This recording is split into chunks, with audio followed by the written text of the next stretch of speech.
ছিলা? না, আগে গোছগাছ শেষ করে নাও, তারপরে ফোন দিব। আচ্ছা, তুমি চাইলে বড় ভাবির একটা ফোন দিতে পারো। কোনো একটা রহস্যজনক কারণে আমিনাবুর ফোনটা বন্ধ। আচ্ছা ঠিক আছে, তাহলে রাতে ফোন দিব। আচ্ছা মহিন, তোমার নতুন চাকরির কি হলো? এই চাকরিটা তো ছাড়তে হবে, তাই না? একটা চাকরি ম্যানেজ না করে এই চাকরি ছাড়া যাবে না। তার মানে কালকে আমরা সারাদিন জার্নি করে ঢাকায় যাব, দেন পরশুদিন প্লট দেখতে যাব, রাইট? হ্যাঁ, আমি ডেভেলপারের সাথে কথা বলে রাখছি, তারা তাদের সাইট অফিসে যাওয়ার জন্য গাড়ি পাঠিয়ে দিবে। তোর বাড়ির প্রতি অনেক দরদ। তুই একটা বেইমান, তোর আজকে আমি মাইরে হলাম। তোর কথা শুই না আমি শ্বশুর বাড়ি আয় উঠছি, আর এইখানে আইয়া হয়েছি কামলা। তোর আজকে শেষ করে ফেলাম।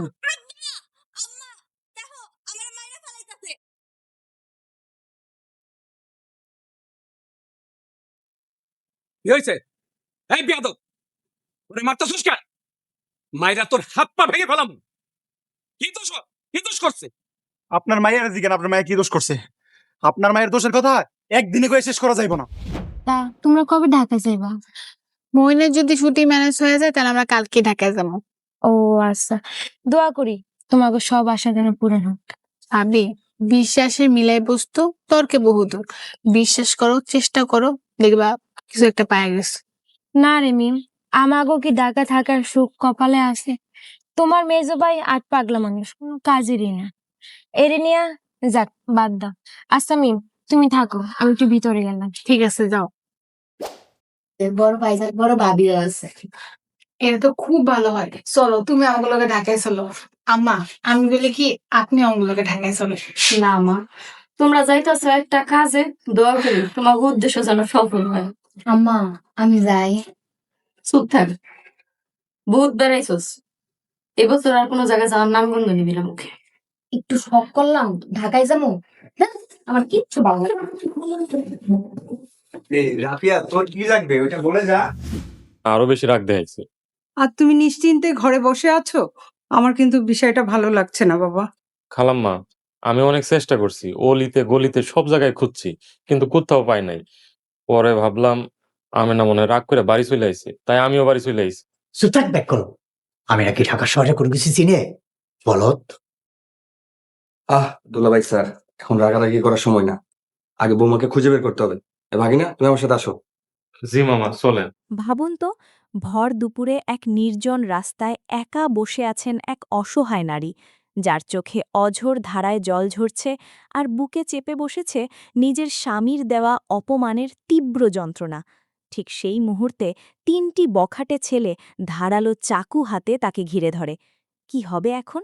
একদিকে নিজের স্বামীর চরম অবহেলা, সন্দেহ আর মানসিক নির্যাতন, অন্যদিকে রাজপথে এই ভয়ঙ্কর বিপদ।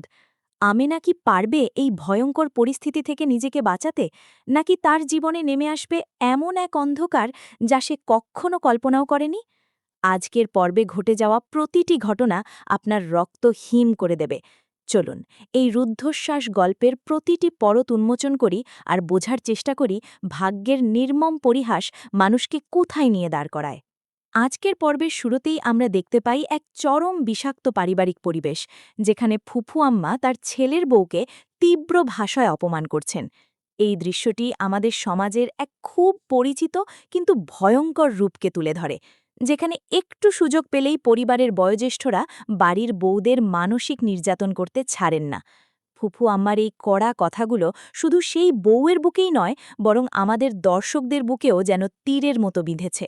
কিন্তু এই অন্ধকারের মাঝেও আমরা এক চিলতে আলোর দেখা পাই যখন মুগ্ধ সেই অন্যায়ের প্রতিবাদ করে ওঠে। মুগ্ধর এই সাহসিকতা আমাদের মনে করিয়ে দেয় যে পরিবারে এমন একজন মানুষের থাকা কতটা জরুরি যে অন্যায়ের বিরুদ্ধে রুখে দাঁড়াতে পারে। মুগ্ধ যখন স্পষ্টভাবে বলে যে তার ফুফু আম্মা মারা গেলে সব সম্পত্তি তো সেই পাবে, তাহলে কেন এত লোভ? এই কথাটি যেন ফুফু আম্মার মুখে এক বিরাট চপেটাঘাত ছিল। মুগ্ধর এই প্রতিবাদী রূপ আমাদের মনে এক অন্যরকম স্বস্তি এনে দেয়, কারণ আমরা সবাই চাই আমাদের চোখের সামনে ঘটা অন্যায়ের কেউ অন্তত প্রতিবাদ করুক। তবে আজকের পর্বের সবচেয়ে হৃদয় বিদারক এবং একই সঙ্গে চরম বিরক্তিকর দৃশ্যটি ছিল রেস্টুরেন্টে সালাউদ্দিন এবং আমেনার মাঝখানে ঘটে যাওয়া ঘটনাটি। সালাউদ্দিনের মতো একজন স্বামী যে কতটা নীচ মানসিকতার এবং কতটা হীনমন্যতায় ভুগতে পারে তা এই দৃশ্যটি না দেখলে হয়তো বিশ্বাস করা কঠিন হতো। আমেনা যখন একটু শুদ্ধ ভাষায় কথা বলার চেষ্টা করছে, নিজেকে একটু গুছিয়ে উপস্থাপন করার চেষ্টা করছে, তখন সালাউদ্দিন সেটাকে ইতিবাচকভাবে নেওয়ার বদলে তার চরিত্রে দাগ লাগাতে শুরু করে। সালাউদ্দিনের এই সন্দেহবাতিক মন আমাদের সমাজের সেই সব পুরুষদের প্রতিনিধিত্ব করে যারা নিজেদের স্ত্রীদের উন্নতি বা ভালো কিছু শেখাকে নিজেদের জন্য হুমকি বলে মনে করে।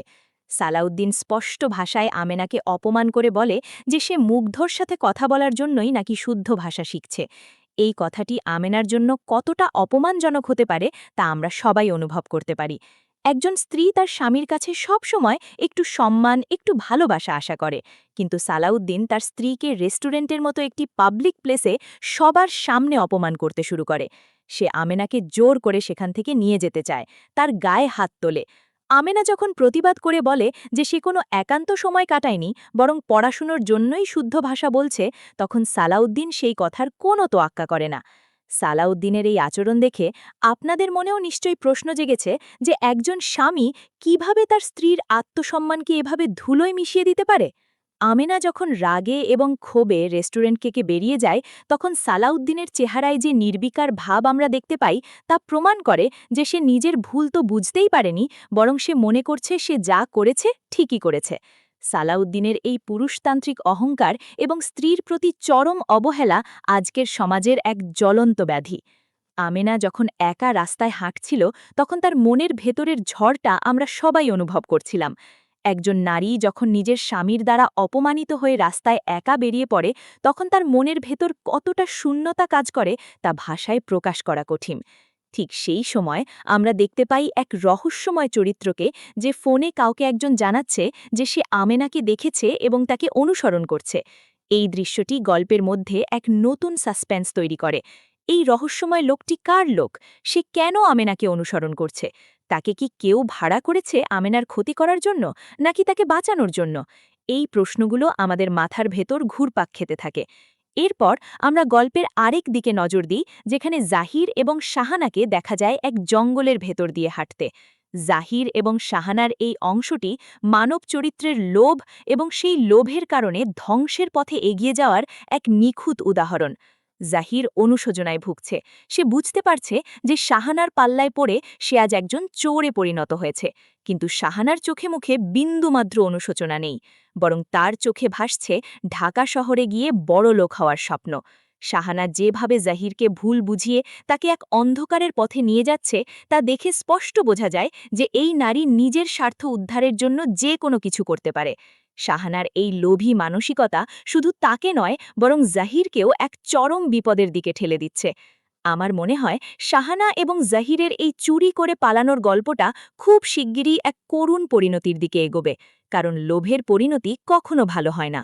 অন্যদিকে আমরা লিপি এবং তার এক আত্মীয়কে কথা বলতে দেখি, যেখানে তারা গ্রামের জমি আর ঢাকার জমির দাম নিয়ে আলোচনা করছে।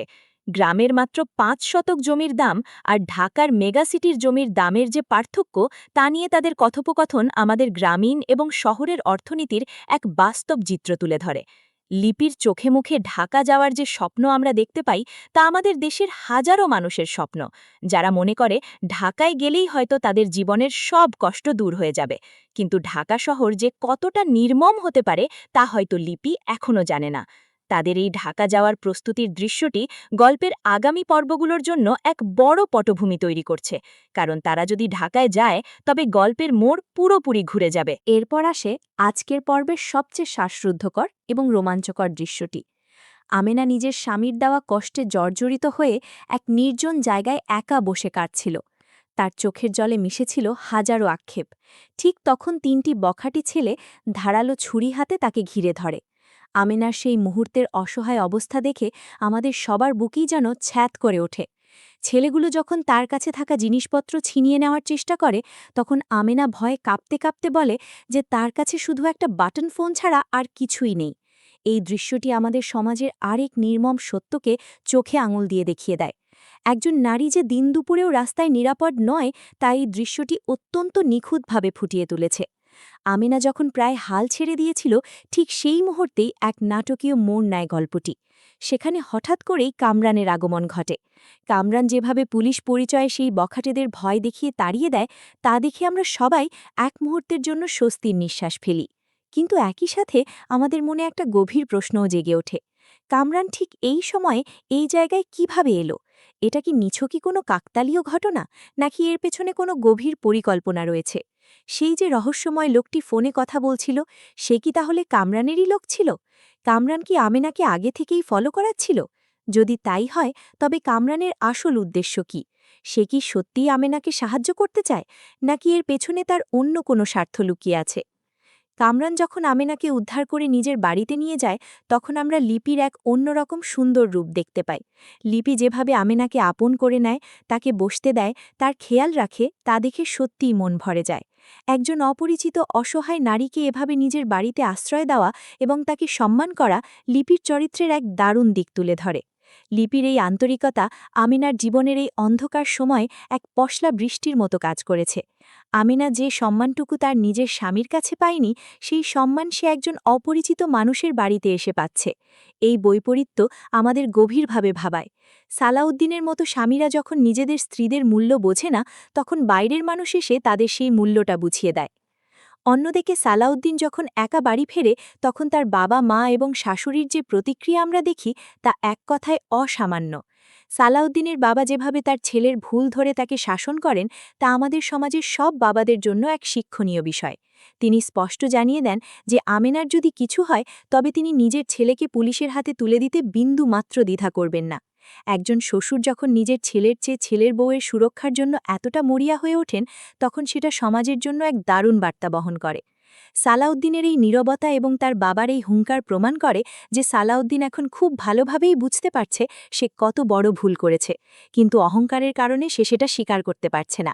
সালাউদ্দিনের এই পরিস্থিতি দেখে আমাদের মনে একটাই কথা আসে, যে মানুষ তার অহংকারের কারণে নিজের সবচেয়ে কাছের মানুষটিকে হারিয়ে ফেলে, আর যখন বুঝতে পারে তখন আর কিছুই করার থাকে না। স্বাগতম আপনাদের সবাইকে আমার এই রিভিউয়ের দ্বিতীয় এবং সবচেয়ে আকর্ষণীয় অংশে। প্রথম অংশে আমরা নাটকের গল্প এবং চরিত্রগুলোর বাহ্যিক আচরণ নিয়ে কথা বলেছি, কিন্তু এখন আমরা প্রবেশ করব এই চরিত্রগুলোর মনের গহীনে, যেখানে লুকিয়ে আছে ক্ষোভ, হতাশা আর প্রতিশোধের আগুন। পাশাপাশি আমি আপনাদের সামনে তুলে ধরব আগামী পর্বের এমন কিছু রোমাঞ্চকর প্রেডিকশন যা শোনার পর আপনাদের উত্তেজনার পারদ চরমে পৌঁছে যাবে। তাই একটুও মনোযোগ না সরিয়ে আমার প্রতিটি কথা খুব মন দিয়ে পড়ার অনুরোধ রইল, কারণ এখন আমি যে মনস্তাত্ত্বিক বিশ্লেষণগুলো করব তা আপনাদের নাটক দেখার দৃষ্টিভঙ্গি পুরোপুরি বদলে দেবে। শুরুতেই আসা যাক সালাউদ্দিনের মনস্তাত্ত্বিক বিশ্লেষণে। আপনারা যদি খুব গভীরভাবে লক্ষ্য করেন, তবে বুঝতে পারবেন সালাউদ্দিনের এই ক্ষোভের আসল কারণ আমেনার শুদ্ধ ভাষা নয়, বরং সালাউদ্দিনের নিজের ভেতরের হীনমন্যতা। সালাউদ্দিন একজন সাধারণ মানুষ, যার হয়তো সেভাবে কোনো বড় শিক্ষাগত যোগ্যতা বা মার্জিত আচরণ নেই। অন্যদিকে মুগ্ধ ছেলেটি শিক্ষিত, মার্জিত এবং সে সুন্দর করে কথা বলতে পারে। যখন আমেনা মুগ্ধর সাথে কথা বলে এবং নিজে নিজে শুদ্ধ ভাষা বলার চেষ্টা করে, তখন সালাউদ্দিনের অবচেতন মনে একটা ভয় কাজ করে। তার মনে হয় সে হয়তো তার স্ত্রীর চোখে নিজের সম্মান হারিয়ে ফেলছে। তার মনে হয় আমেনা হয়তো তাকে আর আগের মতো যোগ্য স্বামী মনে করছে না। এই যে পুরুষের ভেতরে নিরাপত্তাহীনতা এবং নিজেকে স্ত্রীর চেয়ে সবসময় শ্রেষ্ঠ প্রমাণের যে মরিয়া চেষ্টা, এটাই সালাউদ্দিনকে এমন অমানুষে পরিণত করেছে। সালাউদ্দিন চায় আমেনা যেন চিরকাল একজন সাধারণ, অশিক্ষিত আর ভীতু মেয়ে হয়েই থাকে। কারণ আমেনা যদি শিক্ষিত আর স্মার্ট হয়ে যায়, তাহলে সালাউদ্দিন আর তার উপর আধিপত্য বিস্তার করতে পারবে না। এই আধিপত্য হারানোর ভয় থেকেই সে আমেনাকে রেস্টুরেন্টে সবার সামনে অপমান করেছে। কিন্তু সালাউদ্দিন এটা বুঝতে পারছে না যে সে তার আধিপত্য ধরে রাখতে গিয়ে তার স্ত্রীর ভালোবাসা এবং সম্মান চিরতরে হারিয়ে ফেলছে। একজন মানুষের সাইকোলজি কতটা ভয়ঙ্কর হতে পারে তা সালাউদ্দিনের এই আচরণ দেখলেই স্পষ্ট বোঝা যায়। এবার আসুন আমেনার মনের অবস্থাটা একটু বোঝার চেষ্টা করি। আমেনা এমন একজন মেয়ে যে কিনা শত অপমানের পরও নিজের সংসারটাকে টিকিয়ে রাখার চেষ্টা করে যাচ্ছিল। সে চেয়েছিল নিজেকে একটু পরিবর্তন করে স্বামীর মন জয় করতে, কিন্তু বিনিময়ে সে পেয়েছে শুধু লাঞ্ছনা আর গঞ্জনা।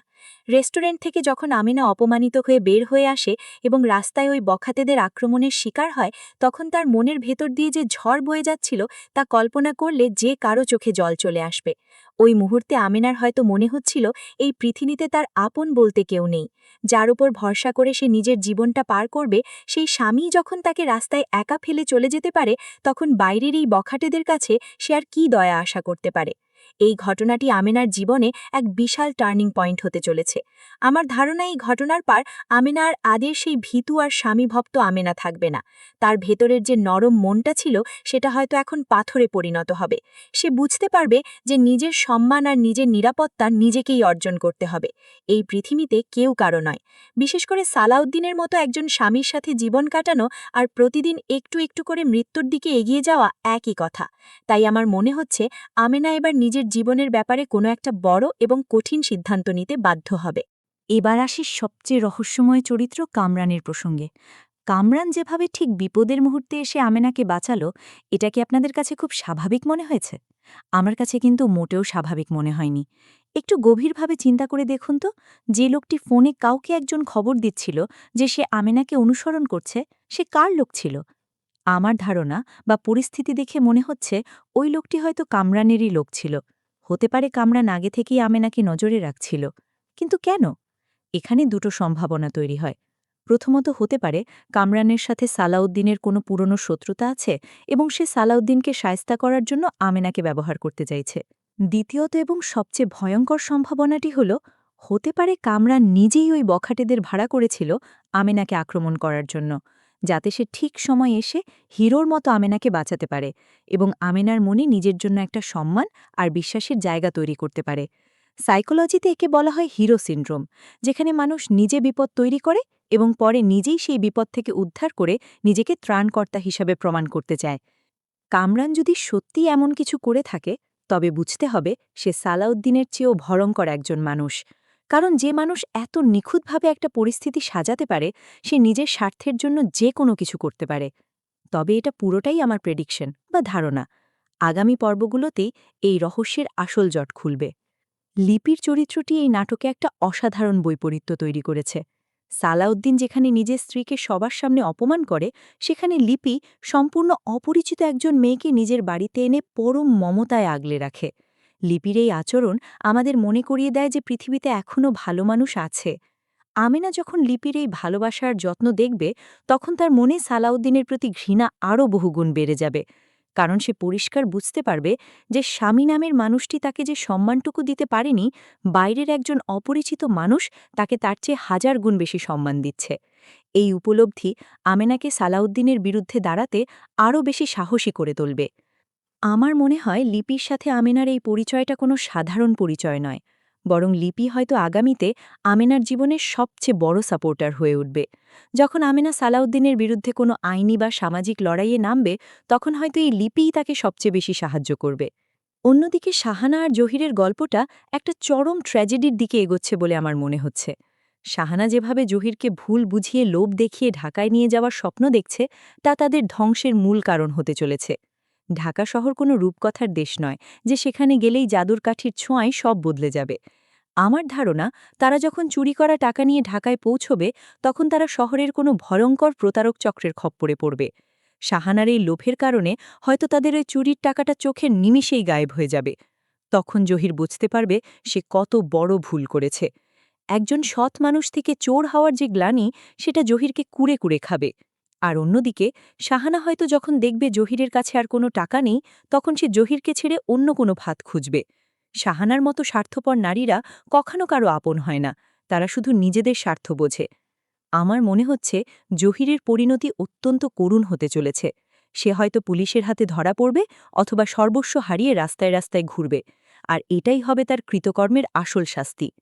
এবার আসি আগামী পর্বের সবচেয়ে রোমাঞ্চকর এবং উত্তেজনায় ভরপুর প্রেডিকশনে। আমার মনে হচ্ছে আগামী পর্বে আমরা এক অভাবনীয় নাটকীয়তা দেখতে পাব। সালাউদ্দিন যখন বাড়ি গিয়ে দেখবে আমেনা নেই, তখন তার ভেতরের অহংকার আর রাগ হয়তো ভয় আর অস্থিরতায় রূপ নেবে।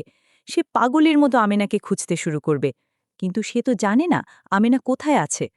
আমার ধারণা ওই যে রহস্যময় লোকটি আমেনাকে ফলো করছিল সে হয়তো কোনোভাবে সালাউদ্দিনকে খবর দিয়ে দেবে যে আমেনা কামরানের বাড়িতে আছে। এই খবর পাওয়ার পর সালাউদ্দিনের পুরুষতান্ত্রিক ইগোতে চরম আঘাত লাগবে। সে হয়তো কোনো চিন্তাভাবনা না করেই সোজা কামরানের বাড়িতে গিয়ে হাজির হবে এবং সেখানে গিয়ে সে এক ভয়ঙ্কর কাণ্ড ঘটাবে। আমার মনে হচ্ছে সালাউদ্দিন কামরানের বাড়িতে গিয়ে আমেনাকে চরম অপমানজনক কথা বলবে। সে হয়তো সরাসরি আমেনার চরিত্র নিয়ে প্রশ্ন তুলবে এবং বলবে যে সে কামরানের সাথে পরকীয়া করার জন্যই নাকি রেস্টুরেন্ট থেকে পালিয়ে এই বাড়িতে এসে উঠেছে। সালাউদ্দিনের এই নোংরা কথাগুলো শুনে লিপি এবং কামরান হয়তো চরমভাবে চমকে যাবে। কিন্তু সবচেয়ে বড় ধাক্কাটা খাবে আমেনা। যে স্বামী তাকে রাস্তায় একা বিপদের মুখে ফেলে রেখে এসেছিল, সেই স্বামী এখন তাকে বাঁচাতে তো আসেইনি, উল্টো তার চরিত্র নিয়ে নোংরা কথা বলছে। এই মুহূর্তটি হবে নাটকের সবচেয়ে বড় ক্লাইম্যাক্স। আমার ধারণা এইবার আমেনা আর চুপ করে থাকবে না। এতদিন সে নীরবে সব চোখের জল ফেলেছে, কিন্তু সালাউদ্দিনের এই চরম মিথ্যে অপবাদ তার ভেতরের সব বাঁধ ভেঙে দেবে। সম্ভবত আমরা আগামী পর্বে দেখতে পাব আমেনা সালাউদ্দিনের মুখের ওপর তার সমস্ত অপমানের জবাব দিচ্ছে। হতে পারে আমেনা সালাউদ্দিনকে সরাসরি জানিয়ে দেবে যে সে আর কোনোদিন তার সাথে সংসার করবে না। এই দৃশ্যটি যদি সত্যি ঘটে তবে তা দর্শকদের জন্য এক চরম তৃপ্তির মুহূর্ত হবে, কারণ আমরা সবাই চাই আমেনা এবার রুখে দাঁড়াক। কামরানের ভূমিকা আগামী পর্বে অত্যন্ত গুরুত্বপূর্ণ হতে চলেছে। সালাউদ্দিন যখন তার বাড়িতে এসে এমন সিন ক্রিয়েট করবে তখন কামরান নিশ্চয়ই চুপ করে দাঁড়িয়ে থাকবে না। আমার ধারণা কামরান সালাউদ্দিনকে কড়া ভাষায় জবাব দেবে এবং তাকে বাড়ি থেকে ঘাড় ধাক্কা দিয়ে বের করে দেওয়ার হুমকি দেবে। কামরান হয়তো পুলিশ ডাকারও ভয় দেখাতে পারে, যা শুনে সালাউদ্দিনের মতো একজন ভীতু অহংকারী মানুষ কিছুটা হলেও দমে যাবে। কিন্তু সালাউদ্দিন যখন দেখবে যে আমেনা তার সাথে আসতে চাইছে না এবং কামরান আমেনাকে সাপোর্ট করছে, তখন সালাউদ্দিনের মনে কামরানের প্রতি এক ভয়ঙ্কর আক্রোশ জন্ম নেবে। এখান থেকেই হয়তো সালাউদ্দিন এবং কামরানের মধ্যে এক নতুন শত্রুতার সূচনা হবে, যা নাটকের গল্পকে আরও বেশি শ্বাসরুদ্ধকর করে তুলবে। পাশাপাশি সালাউদ্দিনের পরিবারের কি অবস্থা হবে সেটাও একটা বড় চিন্তার বিষয়। সালাউদ্দিনের বাবা যেভাবে ছেলেকে শাসন করেছেন তাতে এটা স্পষ্ট যে তিনি আমিনাকে নিজের মেয়ের মতো ভালোবাসেন। আমার ধারণা সালাউদ্দিন যখন একা বাড়ি ফিরে তার বাবাকে সব ঘটনা বলবে তখন তার বাবা হয়তো সালাউদ্দিনকে বাড়ি থেকে বের করে দেওয়ার সিদ্ধান্ত নেবেন। তিনি হয়তো বলবেন যে যে ছেলে নিজের স্ত্রীর সম্মান রক্ষা করতে পারে না সেই ছেলের এই বাড়িতে থাকার কোনো অধিকার নেই। একজন বাবার এই ধরনের কঠোর সিদ্ধান্ত আমাদের সমাজের জন্য এক বিশাল উদাহরণ তৈরি করবে। আর সালাউদ্দিনের মা, যিনি হয়তো এতদিন চুপ ছিলেন, তিনিও হয়তো এবার ছেলের এই অমানবিক আচরণের বিরুদ্ধে কথা বলবেন। সালাউদ্দিন চারদিক থেকে যখন একা হয়ে পড়বে তখন সে হয়তো বুঝতে পারবে যে তার ওই অহংকার আর সন্দেহবাতিক মন তাকে একেবারে নিঃস্ব করে দিয়েছে। মুগ্ধ আর তার ফুফু আম্মার দ্বন্দ্বটাও আগামী পর্বে এক নতুন রূপ নিতে পারে। মুগ্ধ যেহেতু অন্যায়ের বিরুদ্ধে কথা বলা শুরু করেছে, তাই ফুফু আম্মা হয়তো মুগ্ধকে ইমোশনাল ব্ল্যাকমেল করার চেষ্টা করবে। সে হয়তো বলবে যে আমি তোর মা আর তুই বাইরের একটা মেয়ের জন্য আমার মুখে মুখে তর্ক করছিস। কিন্তু মুগ্ধ হয়তো এবার আর ইমোশনাল ব্ল্যাকমেলের শিকার হবে না। সে হয়তো পরিষ্কার জানিয়ে দেবে যে মা হলেও অন্যায় করলে সেটার প্রতিবাদ সে করবেই। এই পারিবারিক রাজনীতি আর সম্পত্তির লোভের যে সমীকরণ তা নাটকের গল্পকে আরও বেশি বাস্তবসম্মত করে তুলেছে। আমার মনে হয় ফুফু আম্মা শেষ পর্যন্ত তার নিজের ফাঁদেই নিজে আটকে যাবে। তার এই অতিরিক্ত লোভ আর অহংকার তাকে হয়তো পরিবারের সবার কাছেই ঘৃণার পাত্রী করে তুলবে। সব মিলিয়ে আমার বিশ্লেষণ এবং পরিস্থিতি দেখে মনে হচ্ছে আগামী পর্বটি হতে চলেছে এই নাটকের ইতিহাসের অন্যতম সেরা এবং টানটান উত্তেজনায় ভরপুর একটি পর্ব।